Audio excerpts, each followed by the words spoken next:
ಇವಾಗ ನಮ್ಮ ಮನೆ ಹತ್ರನೇ ಒಂದು ದೇವಸ್ಥಾನ ಇದೆ.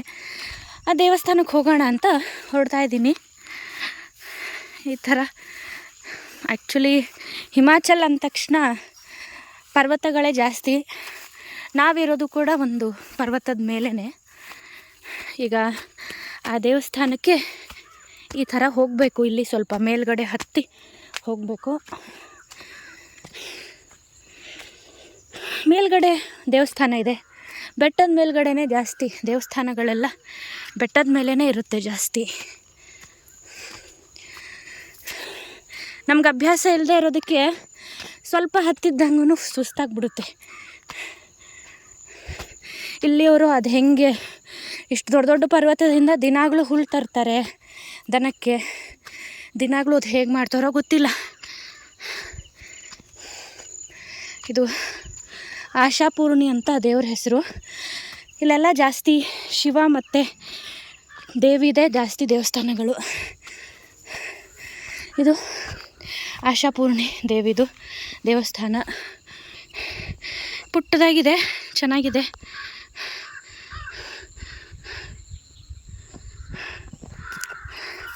ಒಳಗಡೆ ಆಶಾಪೂರ್ಣಿ ದೇವಿ.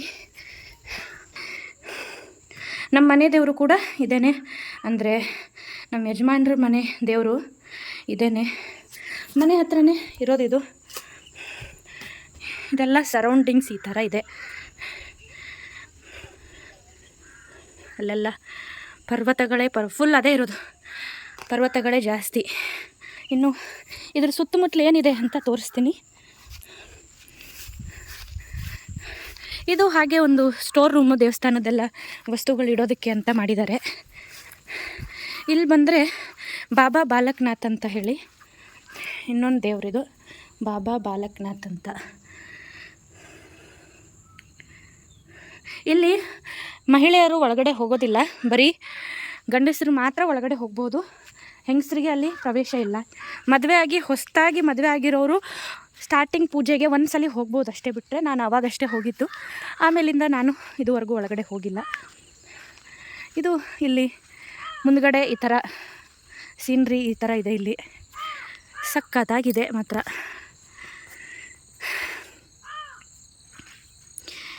ಏನು ಓದೋಕ್ಕೆ ಯೋಗ ಏನಿದ್ರೂ ಕೂಡ ಆರಾಮಾಗಿ ಇಲ್ಲಿ ಬಂದು ಮಾಡ್ಕೋಬೋದು. ಯಾಕಂದರೆ ತುಂಬ ಜನ ಏನು ಬರೋದಿಲ್ಲ ಇಲ್ಲೇನು ಅಷ್ಟೊಂದು. ಸೊ ಫ್ರೀಯಾಗಿರುತ್ತೆ. ಅವ್ರು ನೋಡ್ತಾರೆ, ಇವ್ರು ನೋಡ್ತಾರೆ, ರಶ್ ಇರುತ್ತೆ, ಆ ಥರ ಏನಿಲ್ಲ. ಆರಾಮಾಗಿ ಕೂಲಾಗಿರುತ್ತೆ. ಪರ್ವತದಲ್ಲಿ ಇದೇ ಥರ ಮರಗಳೇ ಜಾಸ್ತಿ ಇರೋದು. ಈಗ ಆ ಕಡೆಯಿಂದ ಮನೆ ಹತ್ತಿರದಿಂದ ಬಂದೆ. ಸೊ ಈ ಕಡೆಯಿಂದ ಇವಾಗ ಇಳ್ಕೊಂಡು ಹೋಗ್ಬೋದು ಕೆಳಗಡೆ. ಹೀಗೆ ಇಳ್ಕೊಂಡು ಹೋಗ್ಬೋದು. ಇಲ್ಲಿ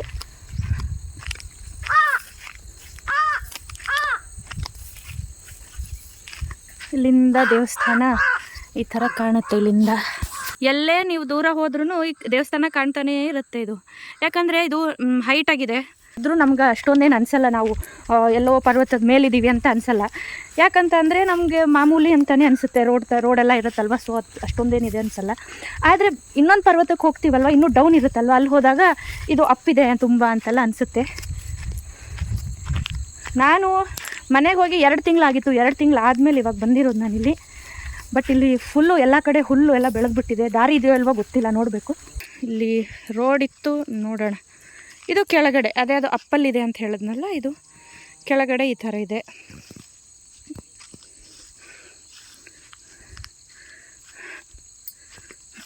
ಇವಾಗ ಸಂಜೆ ಟೈಮ್ ಅಲ್ವಾ, ಚೆನ್ನಾಗಿದೆ ಅದಕ್ಕೆ ವಾತಾವರಣ.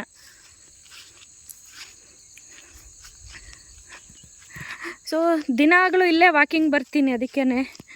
ಯಾಕಂದರೆ ಮನೆಯಲ್ಲೇ ಕೂತ್ಕೊಂಡು ಸ್ವಲ್ಪ ಬೋರ್ ಆಗಿರುತ್ತೆ. ಬೆಳಗ್ಗೆಯಿಂದ ಸಾಯಂಕಾಲದವರೆಗೂ ಮನೆಯಲ್ಲೇ ಇದ್ದು ಬೋರ್ ಆಗಿರುತ್ತೆ.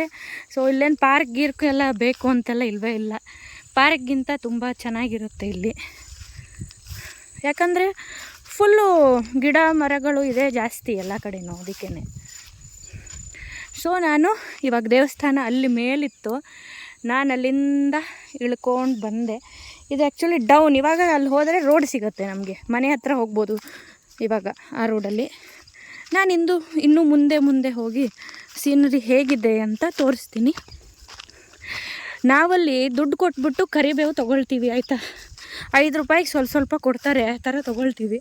ಇಲ್ಲಿ ನೋಡಿದ್ರೆ ಎಲ್ಲಿ ನೋಡಿದ್ರೂ ಕರಿಬೇವೇ ಇರೋದಿಲ್ಲ ಆ್ಯಕ್ಚುಲಿ.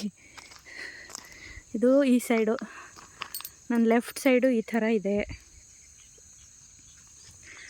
ಆಮೇಲೆ ಈ ಥರ ಯಾವ್ಯಾವುದೋ ಮರಗಳೆಲ್ಲ ಇದಾವಿಲ್ಲಿ, ಚೆನ್ನಾಗಿದೆ. ಮತ್ತು ಇಲ್ಲಿ ಕ್ಯಾಕ್ಟಸ್ ಜಾಸ್ತಿ, ಕ್ಯಾಕ್ಟಸ್ ಎಲ್ಲಿ ನೋಡಿದ್ರೂ ಕ್ಯಾಕ್ಟಸ್ಸೇ ಇರುತ್ತೆ ಇಲ್ಲಿ. ಈ ಥರ ತುಂಬ ಮುಳ್ಳು, ತುಂಬ ಇದಿರುತ್ತೆ, ಅದು ವಿಷ ಇರುತ್ತಪ್ಪ. ಚುಚ್ಚಿದ್ರೆ ತಡ್ಕೊಳಕ್ಕಾಗಲ್ಲ, ನೋವು ಅಷ್ಟಿರುತ್ತಂತೆ ಪೇನು.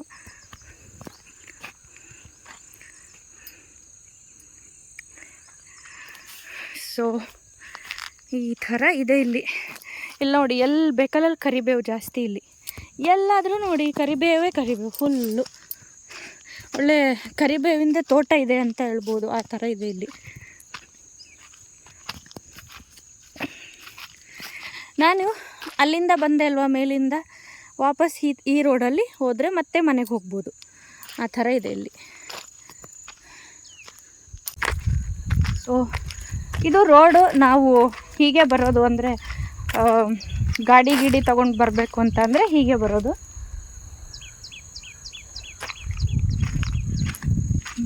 ಹೀಗಿದೆ ಇಲ್ಲಿ.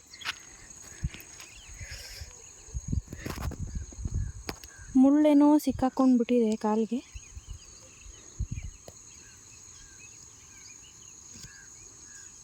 ಚುಚ್ತಾ ಇದೆ ಅವಾಗಿಂದ, ಇದು ಸಿಕ್ಕಾಕೊಂಡ್ಬಿಟ್ಟು ಕಾಲಿಗೆ.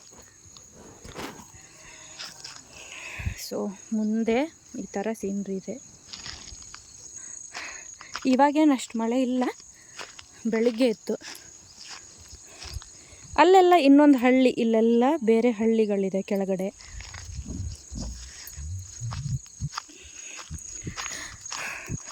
ಈ ಥರ ಈ ಕಡೆಯಿಂದ ಹಿಂಗೆ ಹೋದರೆ ಈ ಕಡೆ ಒಂದು ರೈಟ್ ಸೈಡ್ ಇನ್ನೊಂದು ರೋಡ್ ಇದೆ, ಇಲ್ಲೊಂದು ರೋಡ್ ಇದೆ, ಆ ಕಡೆ ಒಂದಿದೆ.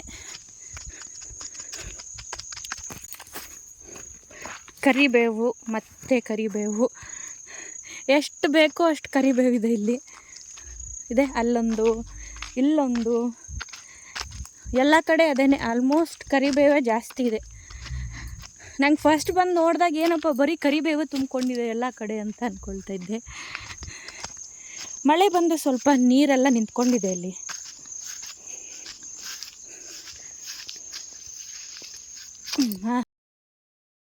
ನಾವು ಬಂದ್ವಲ್ಲ, ನೋಡಿದ್ವಲ್ಲ ದೇವಸ್ಥಾನ, ಅದು ಇಲ್ಲಿ ಕಾಣಿಸ್ತಾ ಇದೆ. ದೇವಸ್ಥಾನ ಇಲ್ಲಿದೆ.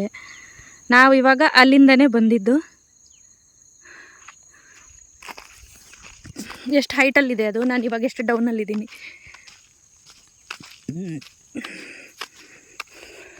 ಇಲ್ಲೆಲ್ಲ ರೋಡಲ್ಲೆಲ್ಲ ನವಿಲುಗಳು ತುಂಬಾ ಇರುತ್ತೆ.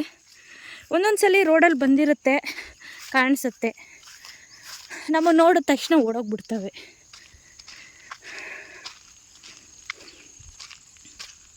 ಅದೇ ದೇವಸ್ಥಾನ ಇವಾಗ ಸರಿಯಾಗಿ ಕಾಣಿಸ್ತಾ ಇದೆ ಇಲ್ಲಿಂದ.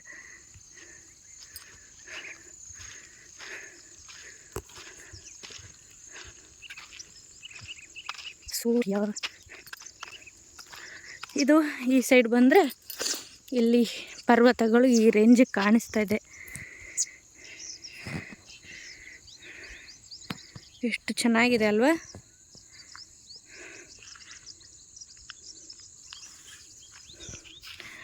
ಹಿಮಾಚಲ್ ಅಂತ ಅಂದರೆ ದೇವಭೂಮಿ ಹಿಮಾಚಲ್ ಅಂತಲೇ ಕರೀತಾರೆ. ಯಾಕೆ ಅಂದರೆ ಆಲ್ಮೋಸ್ಟು ಈಗ ಶಕ್ತಿಪೀಠಗಳು ಅಂತ ಹೇಳ್ತೀವಲ್ವ, ಆಲ್ಮೋಸ್ಟ್ ಅಂತಲೇ ಹೇಳ್ಬೋದು, ಅದೆಲ್ಲದು ಹಿಮಾಚಲದಲ್ಲೇ ಇದೆ. ಹಿಮಾಚಲ್, ಉತ್ತರಾಖಂಡ್ ಅಲ್ಲೇ ಜಾಸ್ತಿ. ಉತ್ತರಾಖಂಡ್ ಏನು ಇಲ್ಲಿಂದ ಒಂದು 300 ಕಿಲೋಮೀಟ್ರ್ ಆಗ್ಬೋದು ನಮಗೆ. ಸೊ ಆಲ್ಮೋಸ್ಟ್ ಎಲ್ಲದು ಶಕ್ತಿಪೀಠಗಳು ಜಾಸ್ತಿ ಈ ಕಡೆನೇ ಇರೋದು. ಅದಕ್ಕೆ ದೇವಭೂಮಿ ಅಂತಲೇ ಕರೀತಾರೆ. ಹಿಮಾಚಲ್ಗಾಗಿರ್ಬೋದು ಅಥವಾ ಉತ್ತರಾಖಂಡ್ಗಾಗಿರ್ಬೋದು ದೇವಭೂಮಿ ಅಂತಲೇ ಕರೀತಾರೆ. ನೋಡೋಕ್ಕಿದು ಎಷ್ಟು ಚೆನ್ನಾಗಿದೆಯೋ, ಆದರೆ ಇಲ್ಲಿ ಇರೋಕ್ಕೂ ಅಷ್ಟೇ ಕಷ್ಟ ಆಗುತ್ತೆ. ಯಾಕಂದರೆ ಇಲ್ಲಿರೋರಿಗೆ ಓಕೆ, ಆದರೆ ಇಲ್ಲಿ ಅಂದರೆ ಪರ್ವತಗಳನ್ನು ಹತ್ತಿ ಅಲ್ಲಿಂದ ಹುಲ್ಲೆಲ್ಲ ತೆಗೆಯೋದು, ಇಲ್ಲಿ ಅಂತೂ ಅದು ಮೇನ್ ಅದೇ. ಯಾವುದು ಅಂತ ಅಂದರೆ ಹುಲ್ಲು ಕೀಳೋದು, ಅದೇ ಮೇಯ್ನು. ದನಕ್ಕೆ ಹಸುಗೆಲ್ಲ ಹುಲ್ಲಿದು ಮಾಡೋಕ್ಕೆ ಈ ಥರ ಮೇಲ್ಗಡೆ ಈ ಥರ ಹೈಟ್ ಇರುತ್ತೆ. ಇಲ್ಲಿ ಮೇಲ್ಗಡೆ ಹತ್ಕೊಂಡು ಹೋಗಿ ತಗೊಂಡು ಮತ್ತೆ ಎಷ್ಟೆಷ್ಟು ದೊಡ್ಡ ತುಂಬ ದೊಡ್ಡ ಏನು ಹೇಳ್ತೀವಿ ಅದಕ್ಕೆ, ಒಂದು ದೊಡ್ಡ ಕಟ್ಟು ಹುಲ್ಲುಗಳನ್ನ ತೊಗೊಂಡು ಬರ್ತಾರೆ ಮೇಲಿಂದ ಹತ್ಕೊಂಡು. ನನಗೆ ಒಂದು ಸ್ವಲ್ಪ ಹೈಟು ಹತ್ತಕ್ಕಾಗಿಲ್ಲ, ಯಾಕಂದರೆ ಹಳ್ಳಿಲೇನು ಇರಲಿಲ್ಲ ನಾನು ಮೊದಲಿಂದನೂ.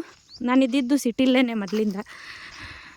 ಸೊ ಸ್ಟಾರ್ಟಿಂಗ್ ಸ್ವಲ್ಪ ಕಷ್ಟ ಆಗುತ್ತೆ. ಸ್ಟಾರ್ಟಿಂಗ್ ಅಂತ ಅಲ್ಲ, ಯಾಕಂದರೆ ರೂಢಿ ಇರಲ್ಲ ಅಲ್ವಾ, ಇದಕ್ಕೆ ನಮ್ಮ ಬಾಡಿ ಹೊಂದ್ಕೊಂಡಿರೋದಿಲ್ಲ. ಅದಕ್ಕೇ ಕಷ್ಟ ಆಗುತ್ತೆ. ಈ ಪರ್ವತಗಳು ಹತ್ತೋದು ಇಳಿಯೋದೆಲ್ಲ ತುಂಬಾ ಕಷ್ಟ ಆಗುತ್ತೆ. ಇವಾಗ ಈ ಥರ ಗ್ರೀನರಿ ಇದೆ. ಇನ್ನೇನು ಚಳಿಗಾಲ ಏನಾದರೂ ಬಂತು ಅಂದರೆ ಎಲ್ಲ ಡ್ರೈ ಆಗಿಬಿಡುತ್ತೆ. ಇವಾಗ ನೋಡೋದಕ್ಕೆ ಈ ಥರ ಇರೋದಿಲ್ಲ, ಅವಾಗ ಫುಲ್ಲು ಒಣಗೋಗಿರುತ್ತೆ ಎಲ್ಲದನ್ನು. ಸೊ ಇಷ್ಟು ಸಾಕು ಅನಿಸುತ್ತೆ ಇವತ್ತು ವಾಕಿಂಗು. ದಿನ ಇಷ್ಟು ಬರ್ತೀನಿ ವಾಕಿಂಗ್ಗೆ, ಸ್ವಲ್ಪ ಸಣ್ಣ ಆಗೋಣ ಅಂತ. ವಾಕಿಂಗ್ ಮಾಡಿದೆ ಅಂದ್ರೂ ಅಷ್ಟು ಸಣ್ಣ ಏನಾಗಿಲ್ಲ, ಸುಮ್ಮನೆ ಬರೋದಷ್ಟೇ. ಸ್ವಲ್ಪ ಮೈಂಡ್ ಫ್ರೆಶ್ ಆಗುತ್ತೆ ವಾಕಿಂಗ್ ಮಾಡ್ತಾಯಿದ್ರೆ. ಅದಕ್ಕೆ ಒಂದು ಸಾಯಂಕಾಲ ಒಂದು 5 o'clock ಮೇಲೆ 1 hour ಹಾಗೆ ವಾಕಿಂಗ್ ಬಂದುಬಿಡ್ತೀನಿ ಇಲ್ಲಿ. ಸೊ ಈಗ ನಾನು ವಾಪಸ್ ಮನೆಗೆ ಹೊರಟಿದ್ದೀನಿ. ಸೊ ಮುಂದಿನ ವೀಡಿಯೋದಲ್ಲಿ ಇನ್ನಷ್ಟು ಇಲ್ಲಿ ಸುತ್ತಮುತ್ತಲು ಏನಿದೆ ಅಂತ ಹೇಳಿಬಿಟ್ಟು ಇನ್ನಷ್ಟು ನಾನು ವೀಡಿಯೋ ಮಾಡಿ ತೋರಿಸ್ತೀನಿ. ಇನ್ನು ಈಗ ಮನೆ ಕಡೆ ಹೊರಟೆ. ನಾನು ಆವಾಗಲೇ ದೇವಸ್ಥಾನಕ್ಕೆ ಹೋಗಿದ್ದು ರೂಟ್ ಯಾವುದು ಅಂತಂದರೆ ಇದು. ಇಲ್ಲಿಂದ ಹೋದೆ ನಾನು. ಇಲ್ಲಿ ಕಾಣಿಸ್ತಿದೆ ಅಲ್ವಾ, ಇಲ್ಲಿಂದ ಹೋದೆ. ಸೊ ಅಲ್ಲಿಂದ ಸುತ್ತ ಹಾಕ್ಕೊಂಡು ವಾಪಸ್ ಈ ರೋಡಿಂದ ಬಂದೆ. ಹೀಗೆ ಸ್ವಲ್ಪ ಕೆಳಗಡೆ ಹೋದರೆ ನಮ್ಮ ಮನೆ ಸಿಗುತ್ತೆ.